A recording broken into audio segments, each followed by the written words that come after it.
In this lesson, we're going to learn how to solve equations that involve exponentials or logarithmic functions. Now remember, exponential functions occur whenever you have the variable inside of an exponent. And so oftentimes we can solve these types of equations by simply getting the bases on both sides to be the same. So if we take a look at an example like this, where we have b to the power of x equals b to the power of y, then because the bases on both sides are equal to each other, then that must imply that the exponents have to be equal in order for the entire equation to be equal. So in this situation here, we have a base of 3 on the left side, and we have a base of 81 on the right side, or rather 81 to the power of 1. So what we would prefer is to be able to change both of these into the same base. Now the first thing to notice here is that 81 could be written as 9 to the power of 2, but notice that that would mean that the bases are 3 and 9. But we could also change 81 into 3 to the power of 4. Now, because the bases are the same, the only way for this equation to be true is if the exponents are the same. So we can now set 3x minus 2 equal to 4, add 2 to get 6, and when we divide by 3, we get the answer of x equals 2. So notice that the first and most simple method of solving exponential equations is to somehow get the bases to be the same. Now the same thing occurs with logarithmic equations. If we have two logarithmic expressions with the same base that are equal to each other, like this situation here, then that must imply that the arguments are equal in order to make the entire statement true. So if I have a log with a base of b on the left side and a logarithm with a base of b on the right side, then that must imply that the arguments of x and y are equal, like this situation here. So again, because they're both log base 4 expressions that are equal to each other, then that must imply that the only way this could be true is if 3x plus 2 is equal to 2x minus 3. Now here I could subtract 2x to get x on the left side and subtract 2 to get negative 5 on the right side. So x equals negative 5 would be our solution. Now with logarithmic equations, we always want to check to make sure that this worked. And we'll see why in 1 second.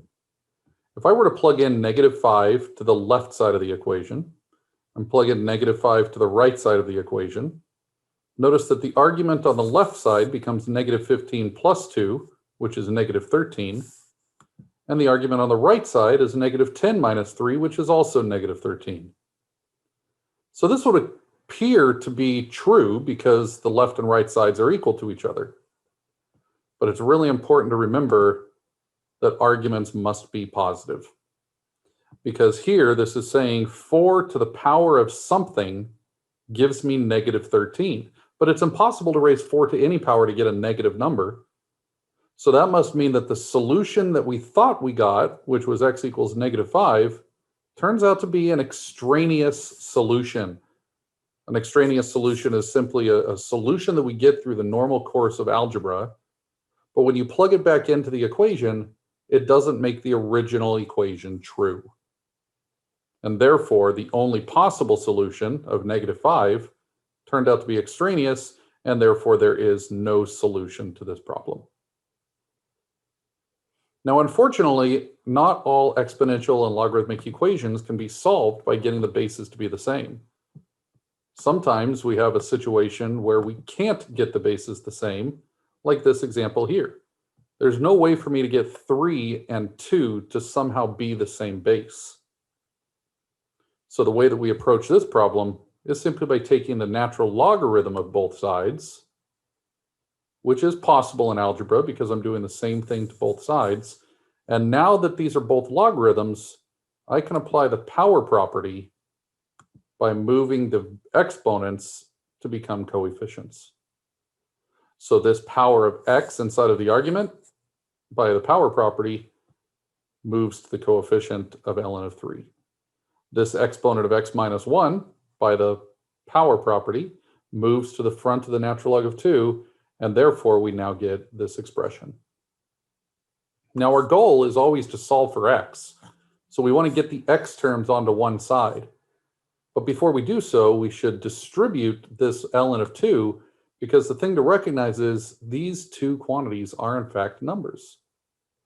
So if we thought of them as just 3 and 2 without the logarithms, we would distribute into the parentheses and then move terms from side to side.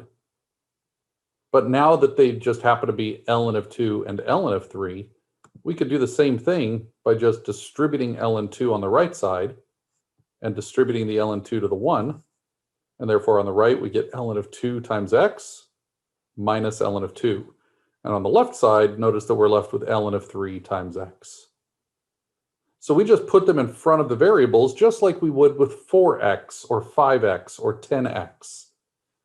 And so now that I've got an x term on both sides, I'm going to subtract the natural log of 2x onto the left.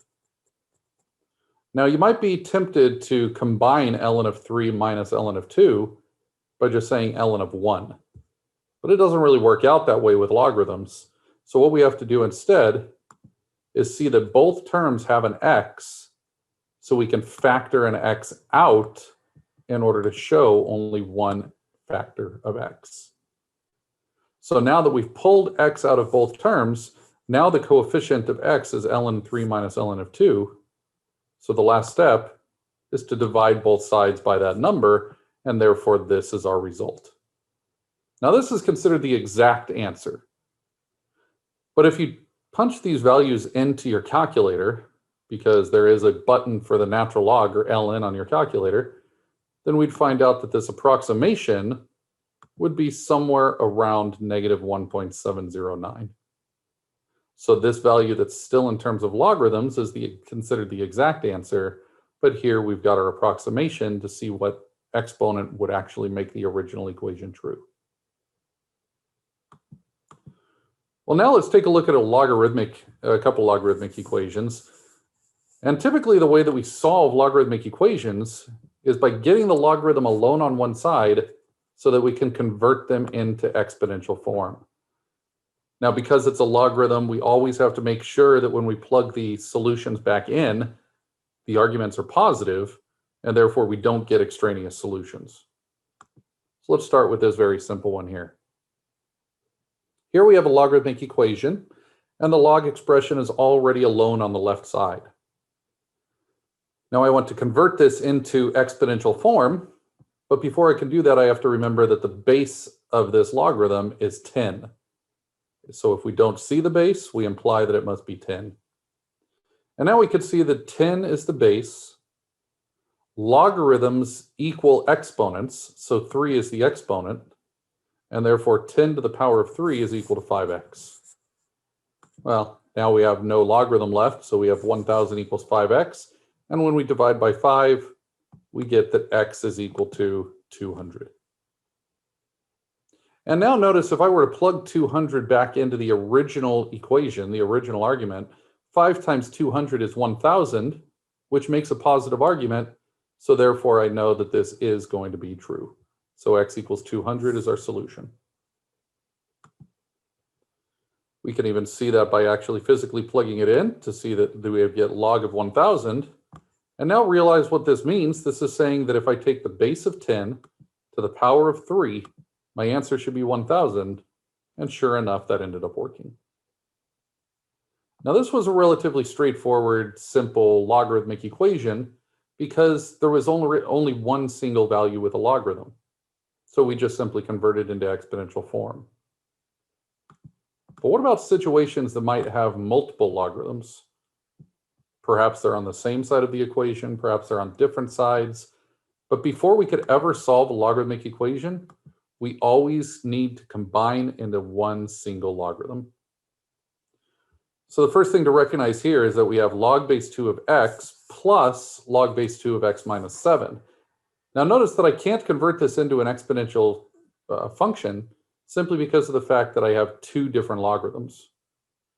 So what we can do here, since we're adding two logarithms with the same base, is that we're able to multiply the arguments using the product rule. Now that it's a single logarithm, we can convert this into exponential form by saying 2 to the power of 3 is equal to the argument. And when we simplify, 2 to the third is 8, and we could distribute the parentheses to get x squared minus 7x. So when we originally had a logarithmic equation, within a couple of simple steps, it became an exponential equation, which now became a quadratic equation. So now we can solve quadratic equations, obviously, by setting it equal to 0. And when we now factor this expression to get x minus 8 times x plus 1, we set each factor separately equal to 0, and therefore we get x equals 8 or x equals negative 1. Now we would think that those are both solutions, but in fact right now, because it was originally a logarithmic equation, these are only potential solutions. So I need to plug in x equals 8 in order to make sure that I get positive arguments. And sure enough, if I do so, log base 2 of 8 is possible because 8 is positive. 8 minus 7 is also positive. So that's really all I need to check. I don't need to work through the entire equation, although I can in order to make sure that it works. But notice that in this case right here, we just need to make sure that the arguments are positive. But notice that if we plug in negative 1 for x, we now get two different situations that give us negative arguments. Since x equals negative 1 gives negative arguments, then x equals negative 1 is considered an extraneous solution, while x equals 8 is the only real solution. So a couple of things to remember about exponential and logarithmic equations is that if we can get two sides of an equation to have the same base, then we could just set the exponents equal if it's an exponential equation, or the arguments equal if it happens to be a logarithmic equation. But for logarithmic equations, we always need to make sure that we turn it into a single logarithm so that we can convert it into exponential form. Just don't forget to check for extraneous solutions to make sure that all arguments are positive.